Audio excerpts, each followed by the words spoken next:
ఈరోజు topic operation Sindhu. Today's topic is operation Sindhu. భారత సాయుధ దళాలు ఆపరేషన్ సింధూర్ కింద పాకిస్తాన్ మరియు పాకిస్తాన్ ఆక్రమిత జమ్మూ కాశ్మీర్లోని ఉగ్రవాద శిబిరాలను లక్ష్యంగా చేసుకుని ఖచ్చితమైన దాడులు నిర్వహించాయి. The Indian Armed Forces carried out precision strikes under Operation Sindoor, targeting terrorist camps in Pakistan and Pakistan-occupied Jammu and Kashmir. Pahalgam ఉగ్రవాద దాడికి ప్రతిస్పందనగా ఆపరేషన్ సింధూర్ ప్రారంభించబడింది. Operation Sindoor was launched in response to the Pahalgam terrorist attack. ఈ ఆపరేషన్లో పాకిస్తాన్ మరియు Pakistan occupied Jammu కాశ్మీర్లలో మొత్తం 9 మంది ఉగ్రవాద స్థావరాలను లక్ష్యంగా చేసుకున్నారు. A total of 9 terrorist sites were targeted in Pakistan and Pakistan occupied Jammu and Kashmir during the operation. ఈ దాడులు ఖచ్చితమైనవిగా, ప్రణాళికాబద్ధంగా మరియు ఉద్రిక్తతను పెంచని స్వభావంతో జరిగాయి. The strikes were precise, measured and non-escalatory in nature. ఈ ఆపరేషన్ సమయంలో భారతదేశం ప్రదర్శించిన సంయమానికి నిదర్శనంగా ఏ పాకిస్తానీ సైనిక స్థావరాలపైన దాడి జరగలేదు. No Pakistani military installations were attacked, reflecting India's restraint during the operation. Operation Trident అనేది 1971 ఇండో-పాక్ యుద్ధ సమయంలో ప్రారంభించబడిన ఒక నావికాదళ చర్య. ఇది కరాచీ నౌకాశ్రయంపై దాడి చేయడంపై దృష్టి సారించింది. Operation trident was a naval operation launched during the Indo-Pak war of 1971 and focused on attacking Karachi harbor. Operation Shakti అనేది 1998 మే నెలలో భారతదేశం నిర్వహించిన అణు పరీక్షలను సూచిస్తుంది. వీటిని పోఖ్రాన్ 2 పరీక్షలు అని కూడా పిలుస్తారు. Operation Shakti refers to India's nuclear test conducted in May 1998, also known as the Pokhran 2 test. Operation Vijay అనేది 1999 కార్గిల్ యుద్ధ చర్యకు ఇచ్చిన సంకేతనామం. ఈ చర్యలో భారతదేశం పాకిస్తానీ చొరబాటుదారుల నుండి వ్యూహాత్మక శిఖరాలను తిరిగి స్వాధీనం చేసుకుంది. Operation Vijay was the Kande name for the 1999 Kargil War operation in which India recaptured strategic peaks from Pakistani intruders. Operation Meghdoot అనేది 1984 ఏప్రిల్ 13న భారత సాయుధ దళాలు ప్రారంభించిన ఆపరేషన్కు పెట్టిన సంకేతనామం. Operation Meghdoot was the code name for the Indian armed forces operation launched on April 13, 1984. Operation Meghdoot యొక్క ప్రధాన లక్ష్యం హిమాలయ పర్వత శ్రేణుల్లోని తూర్పు కారాకోరం పర్వత శ్రేణిలో దాదాపు 6000 మీటర్ల ఎత్తులో ఉన్న సియాచిన్ హిమానీ నదాన్ని స్వాధీనం చేసుకోవడం. The main objective of Operation Meghdoot was to capture the Siachen Glacier in the eastern Karakoram range of the Himalayas at an altitude of nearly 6000 meters. Siachen హిమానీ నదం వ్యూహాత్మకంగా చాలా ముఖ్యమైనది, ఎందుకంటే ఇది భారతదేశం, పాకిస్తాన్ మధ్య ఉన్న నియంత్రణ రేఖ వెంబడి భారతదేశపు ఉత్తరపు కొనలో ఉంది.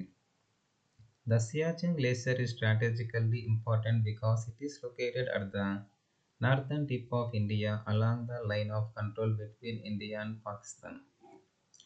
ఈ ఎత్తైన హిమానీ నద ప్రాంతంపై ఆధిపత్యం చెలాయించడానికి పాకిస్తాన్ చేసిన ప్రయత్నాలను ఆపరేషన్ మేఘదూత్ ముందుగానే అడ్డుకుంది. Operation Meghdoot preempted Pakistan's attempts to dominate the high altitude glacier region. Siachen హిమానీ నదంపై నియంత్రణ సాధించడం వల్ల భారతదేశం పాకిస్తాన్ కదలికలను మరియు సాధ్యమయ్యే వ్యూహాత్మక చొరబాట్లను నిశితంగా పర్యవేక్షించగలుగుతుంది. అదే సమయంలో ఇదొక వ్యూహాత్మక సహజ సరిహద్దుగా కూడా ఉపయోగపడుతుంది. Control over the Siachen Glacier enables India to closely monitor Pakistani movements and possible strategic incursions, while also serving as a tactical natural border. తీవ్రమైన చలి మరియు అధిక ఎత్తు వంటి విపరీత పరిస్థితులు ఉన్నప్పటికీ ఆపరేషన్ మేఘదూత్ను విజయవంతంగా అమలు చేయడం ద్వారా భారతదేశం సియాచిన్ హిమానీ నదంపై నియంత్రణను సాధించి దానిని నిలుపుకోగలిగింది. The successful execution of Operation Meghdoot allowed India to gain and maintain control over the Siachen Glacier, despite extreme conditions such as severe cold and high altitude. ఈ ఆపరేషన్ ఫలితంగా భారతదేశం 70 కిలోమీటర్ల పొడవైన సియాచిన్ హిమానీ నదం పైన, దాని ఉపనదులైన అన్ని హిమానీ నదాలపైన, అలాగే సాల్టోరో రిడ్జ్లోని 3 ప్రధాన కనుమలైన సియాలా, బిలాఫాన్లా మరియు గ్యోంగ్లాలపైన నియంత్రణ సాధించింది. The operation resulted in India gaining control over the 70 kilometer long Siachen Glacier and all its tributary glaciers, along with the three major passes of the Saltoro Ridge, Siala, Bilofonla, and Gyeongla. ఈ వ్యూహాత్మక కనుమలను తన ఆధీనంలో ఉంచుకోవడం ద్వారా ఆ ప్రాంతంలో ఎత్తైన ప్రదేశాలను ఆక్రమించే వ్యూహాత్మక ప్రయోజనాన్ని భారతదేశం పొందింది. Holding these strategic passes provided India with the tactical advantage of occupying higher ground in the region. 5,000 మీటర్లకు పైగా ఉండే అత్యంత ఎత్తైన ప్రదేశాలలో ట్యాంకులు మరియు ఇతర భారీ ఆయుధాలను మోహరించిన ప్రపంచంలోని మొట్టమొదటి మరియు ఏకైక సైన్యంగా భారత సైన్యం నిలిచింది. The Indian Army remains the first and only army in the world to have deployed tanks and other heavy ordnance at such extreme altitudes exceeding 5,000 meters. ప్రస్తుతం భారత మరియు పాకిస్తాన్ సైన్యాల నుండి 10 వరకు పదాతి దళ బెటాలియన్లు హిమానీ నద ప్రాంతం అంతటా 6,400 మీటర్ల ఎత్తు వరకు చురుకుగా మోహరించి ఉన్నాయి. At present, up to 10 infantry battalions each from the Indian and Pakistani armies are actively deployed at altitudes of up to 6,400 meters across the glacier region. స్వాతంత్ర్యం వచ్చినప్పటి నుండి పాకిస్తాన్ భౌగోళికంగా పశ్చిమ పాకిస్తాన్ మరియు తూర్పు పాకిస్తాన్ అనే 2 ప్రధాన ప్రాంతాలుగా విభజించబడింది. ఇక్కడ అధిక జనాభా బెంగాలీ మాట్లాడేవారు. Since independence, Pakistan was geographically divided into 2 major regions, West Pakistan and East Pakistan, where the majority population spoke Bengali. తూర్పు పాకిస్తాన్లో తిరుగుబాటుదారులను అణిచివేయడానికి పాకిస్తాన్ సైన్యం ఆపరేషన్ సెర్చ్ లైట్ను ప్రారంభించింది, కానీ ఆ ఆపరేషన్ బెంగాలీల జాతి నిర్మూలనగా పరిణమించింది. The Pakistani military launched Operation Searchlight to suppress insurgents in East Pakistan, but the operation turned into a genocide of Bengalis. 1971 ఇండో-పాకిస్తాన్ యుద్ధ సమయంలో తిరుగుబాటు చేస్తున్న బెంగాలీ ప్రజలకు మద్దతుగా భారతదేశం జోక్యం చేసుకుంది. India intervened in support of the rebelling Bengali population during the Indo-Pakistan War of 1971. భారత సైన్యం 3 వైపుల నుండి తూర్పు పాకిస్తాన్పై దాడి చేయగా భారత నౌకాదళం విధించిన నావికా దిగ్బంధనం పాకిస్తాన్ నౌకాదళంలోని గణనీయమైన భాగాన్ని నాశనం చేసింది. The Indian Army invaded East Pakistan from 3 sides, while the Indian Navy imposed a naval blockade that led to the destruction of a significant part of the Pakistani Navy. Pakistan దళాలు లొంగిపోయిన తరువాత తూర్పు పాకిస్తాన్ బంగ్లాదేశ్ అనే స్వతంత్ర దేశంగా ఆవిర్భవించింది. After the surrender of Pakistani troops, East Pakistan became the independent nation of Bangladesh. 1999 ఫిబ్రవరి 21న భారత్ పాకిస్తాన్ల మధ్య లాహోర్ ఒప్పందం కుదిరింది. The Lahore Declaration was signed between India and Pakistan on February 21, 1999.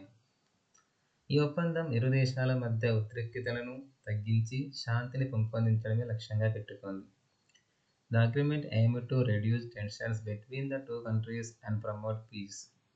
భారత ప్రధాని అటల్ బిహారీ వాజ్పేయి, పాకిస్తాన్ ప్రధాని నవాజ్ షరీఫ్లు లాహోర్ ఒప్పందంపై సంతకాలు చేశారు. Indian Prime Minister Atal Bihari Vajpayee and Pakistani Prime Minister Nawaz Sharif were the signatories of the Lahore Declaration. ద్వైపాక్షిక చర్యల ద్వారా వివాదాలను పరిష్కరించుకోవాలని, ఒకరి సార్వభౌమాధికారాన్ని మరొకరు గౌరవించుకోవాలని ఈ ప్రకటన నొక్కి చెప్పింది. The declaration emphasized resolving disputes through bilateral dialogue and respecting each other's sovereignty. 1971 యుద్ధం తర్వాత ఆ ప్రాంతంలో శాంతి, స్థిరత్వాన్ని నెలకొల్పేందుకు భారత్, పాకిస్తాన్ల మధ్య 1972 జూలై 2న సిమ్లా ఒప్పందం కుదిరింది. The Simla Agreement was signed between India and Pakistan on July 2, 1972 to ensure peace and stability in the region after the 1971 war. మొదటి కాశ్మీర్ యుద్ధంగా కూడా పిలువబడే 1947-48 ఇండో-పాకిస్తాన్ యుద్ధం జమ్మూ మరియు కాశ్మీర్ సంస్థానం కోసం భారత్, పాకిస్తాన్ల మధ్య జరిగింది. The Indo-Pakistani War of 1947-48, also known as the First Kashmir War, was fought between India and Pakistan over the princely state of Jammu and Kashmir. మొదటి కాశ్మీర్ యుద్ధం 1947 అక్టోబర్లో ప్రారంభమై 1948 డిసెంబర్లో ముగిసింది. The First Kashmir War began in October 1947 and ended in December 1948. 1965 ఇండో-పాకిస్తాన్ యుద్ధం 1965 April నుండి 1965 September వరకు భారత్, పాకిస్తాన్ల మధ్య జరిగింది. The Indo-Pakistan War of 1965 was fought between India and Pakistan from April 1965 to September 1965. Jammu కాశ్మీర్లోకి బలగాలను చొరబడించి భారత పాలనకు వ్యతిరేకంగా తిరుగుబాటు సృష్టించేందుకు పాకిస్తాన్ ఆపరేషన్ జిబ్రాల్టర్ను ప్రారంభించిన తర్వాత 1965 సంఘర్షణ మొదలైంది. The 1965 conflict began after Pakistan launched Operation Gibraltar to infiltrate forces into Jammu and Kashmir and create insurgency against Indian rule. Kargil యుద్ధం 1999 మే మరియు జూలై నెలల మధ్య జమ్మూ కాశ్మీర్లోని కార్గిల్ జిల్లాలో మరియు నియంత్రణ రేఖ లైన్ ఆఫ్ కంట్రోల్ వెంబడి జరిగింది. The Kargil War took place between May and July 1999 in the Kargil district of Jammu and Kashmir and along the line of control. Pakistani సైనికులు మరియు కాశ్మీరీ మిలిటెంట్లు భారత భూభాగంలోకి చొరబడిన తర్వాత కార్గిల్ యుద్ధం జరిగింది. The Kargil War was fought after Pakistani soldiers and Kashmiri militants infiltrated Indian territory. మొదటి కాశ్మీర్ యుద్ధంగా కూడా పిలువబడే 1947-48 యుద్ధం గిరిజన మిలీషియాల ద్వారా జమ్మూ మరియు కాశ్మీర్ను ఆక్రమించుకోవడానికి పాకిస్తాన్ చేసిన ప్రయత్నంతో ప్రారంభమైంది. The 1947-48 war, also known as the First Kashmir War, was triggered by Pakistan's attempt to annex Jammu and Kashmir through tribal milities. నియంత్రణ రేఖ ఏర్పాటుతో 1947-48 యుద్ధం ముగిసింది. The 1947-48 war ended with the establishment of the line of control. రెండవ Indo-Pak యుద్ధమైన 1965 యుద్ధం జమ్మూ మరియు కాశ్మీర్ను కేంద్రంగా చేసుకొని జరిగింది. ఈ యుద్ధంలో ఆపరేషన్ జిబ్రాల్టర్ ద్వారా పాకిస్తాన్ తన బలగాలను చొరబడేలా చేయడానికి ప్రయత్నించింది. The 1965 war, the Second Indo-Pak War, was centered around Jammu and Kashmir, with Pakistan attempting to infiltrate forces through Operation Gibraltar. Tashkent ఒప్పందం ద్వారా కుదిరిన కాల్పుల విరమణతో 1965 యుద్ధం ముగిసింది. The 1965 war ended with a ceasefire brokered by the Tashkent Agreement. 1971 యుద్ధం ప్రధానంగా తూర్పు పాకిస్తాన్లోని స్వాతంత్ర ఉద్యమానికి సంబంధించినది. The 1971 war was mainly related to the independence movement in East Pakistan. ముక్తి వాహినికి మద్దతు ఇవ్వడానికి భారతదేశం 1971 యుద్ధంలో జోక్యం చేసుకుంది. ఇది బంగ్లాదేశ్ ఏర్పాటుకు దారితీసింది. India intervened in the 1971 war to support the Mukti Bahini, which led to the creation of Bangladesh. 1971 యుద్ధానికి జమ్మూ మరియు కాశ్మీర్ సమస్యతో సంబంధం లేదు. The 1971 war was not related to Jammu and Kashmir issue. Jammu మరియు కాశ్మీర్ వివాదం భారతదేశం మరియు పాకిస్తాన్ మధ్య ఒక ప్రధాన ప్రాదేశిక వివాదంగా మిగిలిపోయింది, కానీ అది 1971 యుద్ధానికి ప్రధాన కేంద్ర బిందువు కాదు. The Jammu and Kashmir dispute remains a major territorial conflict between India and Pakistan, but it was not the focus of the 1971 war. 1971 యుద్ధం భారతదేశానికి ఒక నిర్ణయాత్మక విజయంగా పరిగణించబడుతుంది మరియు భారత సాయుధ దళాల వ్యూహాత్మక కార్యాచరణ నైపుణ్యానికి ప్రముఖంగా చాటింది. The 1971 war is considered a decisive victory for India and highlighted the strategic and operational excellence of the Indian Armed Forces. ఈ యుద్ధాలు చారిత్రక, సాంస్కృతిక మరియు రాజకీయ కారకాలచే రూపుదిద్దుకున్న భారతదేశం మరియు పాకిస్తాన్ మధ్య ఉన్న సంక్లిష్టమైన భౌగోళిక రాజకీయ సంబంధాన్ని ప్రతిబింబిస్తాయి. These wars reflect the complex geopolitical relationship between India and Pakistan, shaped by historical, cultural, and political factors. Operation Chengiz Khan. Pakistan operation Chengiz Khan ప్రారంభించిన తర్వాత భారత్ యుద్ధంలో ప్రవేశించింది. Operation Chengiz Khan was launched by Pakistan, after which India entered the war. Operation Chengiz ఖాన్లో భాగంగా పాకిస్తాన్ 11 భారతీయ వైమానిక స్థావరాలపై దాడులు చేసింది. Under operation Chengiz Khan, Pakistan carried out strikes on 11 Indian airfields. ఈ ఆపరేషన్లో భాగంగా కాశ్మీర్లోని భారత స్థావరాలపై ఫిరంగి దాడులు కూడా జరిగాయి. The operation also included artillery attacks on Indian positions in Kashmir. లక్ష్యంగా చేసుకున్న వైమానిక స్థావరాలలో ఆగ్రా, అంబాలా, అమృత్సర్, బికనీర్, జోధ్పూర్, జైసల్మేర్, భుజ్, పఠాన్కోట్, శ్రీనగర్, అవంతిపూర్ మరియు ఉత్తర్లాయ్ ఉన్నాయి. The targeted airfields included Agra, Ambala, Amritsar, Bikaner, Jodhpur, Jaisalmer, Bhuj, Pathankot, Srinagar, Avantipur, and Uttaralai. Bharat పాకిస్తాన్ల మధ్య ఈ యుద్ధం 13 రోజుల పాటు కొనసాగింది. The war between India and Pakistan lasted for 13 days. 1971 Bangladesh విమోచన యుద్ధం భారతదేశం మరియు పాకిస్తాన్ మధ్య జరిగింది. The 1971 war for the liberation of Bangladesh was fought between India and Pakistan. ఈ యుద్ధం ఫలితంగా బంగ్లాదేశ్ ప్రజా గణతంత్ర రాజ్యానికి స్వాతంత్రం లభించింది. The war resulted in the independence of the People's Republic of Bangladesh. 1971 మార్చి 25వ తేదీ రాత్రి పశ్చిమ పాకిస్తాన్, తూర్పు పాకిస్తాన్ ప్రజలపై ఆపరేషన్ సెర్చ్లైట్ను ప్రారంభించడంతో ఈ సంఘర్షణ మొదలైంది. The conflict began after West Pakistan launched Operation Searchlight against the people of East Pakistan on the night of 25th March 1971. పశ్చిమ పాకిస్తాన్ లొంగిపోయిన తర్వాత 1971 డిసెంబర్ 16న ఈ యుద్ధం ముగిసింది. The war ended on December 16, 1971 after West Pakistan surrendered. 2019 Balakot వైమానిక దాడిని భారతదేశం 2019 ఫిబ్రవరి 26న నిర్వహించింది. The 2019 Balakot airstrike was conducted by India on February 26, 2019. పాకిస్తాన్లోని బాలాకోట్లో ఉన్న ఒక ఉగ్రవాద శిక్షణ శిబిరంపై భారత వైమానిక దళం IAF జరిపిన ఈ వైమానిక దాడికి ఆపరేషన్ బందర్ అని సంకేతనామం పెట్టారు. The airstrike carried out by the Indian Air Force on a terrorist training camp in Balakot, Pakistan, was code-named Operation Bandar.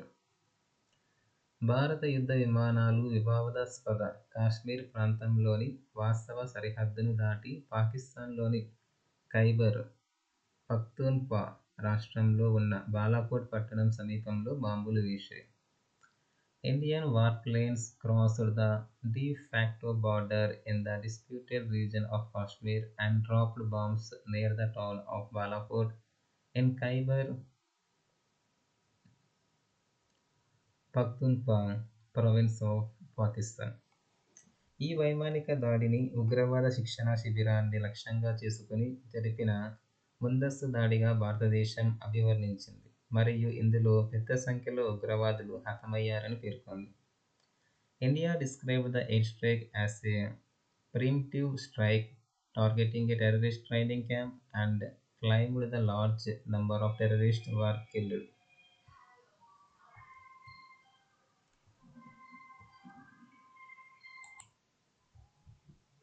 Okay. ఆ దాడిలో అక్కడ శిక్షణ పొందుతున్న సుమారు 300 మంది ఉగ్రవాదులను హతమార్చినట్లు కూడా భారత్ ప్రకటించింది. India also claimed that about 300 terrorists being trained there were eliminated in the strike. ఆ నెల ప్రారంభంలో 40 మంది సిఆర్పిఎఫ్ సిబ్బంది మరణించిన పుల్వామా దాడికి ప్రతీకార చర్యగా ఈ చర్యను పరిగణించారు. The action was viewed as a punitive response to the Pulwama attack in which 40 CRPF personnel were killed earlier that month. 1971 ఇండో-పాకిస్తాన్ యుద్ధం తర్వాత ఇరు దేశాల యుద్ధ విమానాలు నియంత్రణ రేఖను దాటడం బాలాకోట్ వైమానిక దాడులతో మొదటిసారిగా జరిగింది. అంతేకాకుండా రెండు దేశాలు అణ్వస్త్రాలుగా మారిన తర్వాత జరిగిన మొదటి సంఘటన కూడా ఇదే. The Balakot airstrikes marked the first time since the Indo-Pakistan War of 1971 that warplanes of either country crossed the line of control, and it was also the first such incident after both nations became nuclear powers. భారత వైమానిక దళ ప్రధాన కార్యాలయం న్యూఢిల్లీలో ఉంది. The headquarters of the Indian Air Force is located in New Delhi. భారత వైమానిక దళం యొక్క నినాదం కీర్తితో ఆకాశాన్ని తాకండి. ఇది భగవద్గీతలోని 11వ అధ్యాయం నుండి గ్రహించబడింది. The motto of the Indian Air Force is Touch the Sky with Glory, which is taken from the 11th chapter of the Bhagavad Gita. భారత రాష్ట్రపతి భారత వైమానిక దళానికి సుప్రీం కమాండర్ హోదాను కలిగి ఉంటారు. The President of India holds the rank of Supreme Commander of the Indian Air Force. Air chief marshal అయిన chief of air staff భారత వైమానిక దళం యొక్క కార్యాచరణ ఆదేశాలకు బాధ్యత వహిస్తారు. The Chief of Air Staff, who is an Air Chief Marshal, is responsible for the operational command of the Indian Air Force. యుద్ధంతో దెబ్బతిన్న యెమెన్ నుండి ప్రజలను తరలించడానికి 2015లో భారత సాయుధ దళాలు ఆపరేషన్ రాహత్ను నిర్వహించాయి. Operation Rahat was conducted by the Indian armed forces in 2015 to evacuate people from war hit Yemen. ఈ తరలింపు ఆపరేషన్ కోసం ఐఎన్ఎస్ సుమిత్రను మోహరించగా, ఆ నౌకకు రక్షణ కల్పించడానికి ఐఎన్ఎస్ ముంబై మరియు ఐఎన్ఎస్ తర్కాష్లను పంపారు. INS Sumitra was deployed for the evacuation operation, while INS Mumbai and INS Tarkash were sent to provide protection to the vessel. 2002లో Bharat పాకిస్తాన్ల మధ్య జరిగిన ఒక ప్రధాన సైనిక ప్రతిష్టంభనని ఆపరేషన్ పరాక్రమం అంటారు. ఆపరేషన్ పరాక్రమం was a major military stand-off between India and Pakistan in 2002. భారత రక్షణ చరిత్రలో క్యాడెట్లు ఒక సైనిక చర్యలో భాగం కావడం ఇదే మొదటిసారి. It was the first time in Indian defense history that cadets became part of a military operation. 1971 Indo-Pak యుద్ధ సమయంలో ఆపరేషన్ ట్రైడెంట్ కింద భారత నౌకాదళం పాకిస్తాన్లోని కరాచీ ఓడరేవుపై దాడి చేసింది. Under operation Trident, the Indian navy attacked the Karachi port of Pakistan during the 1971 Indo-Pak war. Operation Trident విజయాన్ని స్మరించుకుంటూ భారత నౌకాదళం డిసెంబర్ 4న నౌకాదళ దినోత్సవాన్ని జరుపుకుంటుంది. The Indian Navy celebrates Navy Day on 4th December to commemorate the victory of Operation Trident. 1971 Indo-Pak యుద్ధ సమయంలో operation Trident తర్వాత ఆపరేషన్ పైథాన్ ప్రారంభించబడింది. Operation Python was launched after operation Trident during the Indo-Pak war of 1971. Operation Trident విజయం తర్వాత operation Python కింద పాకిస్తాన్లోని కరాచీ ఓడరేవుపై మళ్లీ దాడి జరిగింది. Under operation python, the Karachi port of Pakistan was attacked again after the success of operation trident. Jammu కాశ్మీర్లోకి చొరబడి భారతదేశానికి వ్యతిరేకంగా తిరుగుబాటును వేగవంతం చేసే లక్ష్యంతో పాకిస్తాన్ 1965 ఆగస్టులో ఆపరేషన్ జిబ్రాల్టర్ను ప్రారంభించింది. Pakistan launched Operation Gibraltar in August 1965 with the aim of infiltrating Jammu and Kashmir and accelerating rebellion against India. Operation Gibraltar అనేది భారత పరిపాలనలోని కాశ్మీర్ విభాగంలో పాకిస్తానీ సైన్యం ప్రారంభించిన ఒక సైనిక చర్యకు పెట్టిన సంకేతనామం. Operation Gibraltar was the code name for a military operation launched by the Pakistani military in the Indian administered part of Kashmir. నియంత్రణ రేఖను దాటించి పాకిస్తానీ కమాండోలను పంపి భారత ప్రభుత్వానికి వ్యతిరేకంగా తిరుగుబాటు చేసేలా స్థానిక ప్రజలను రెచ్చగొట్టడమే ఈ ఆపరేషన్ యొక్క ముఖ్య ఉద్దేశం.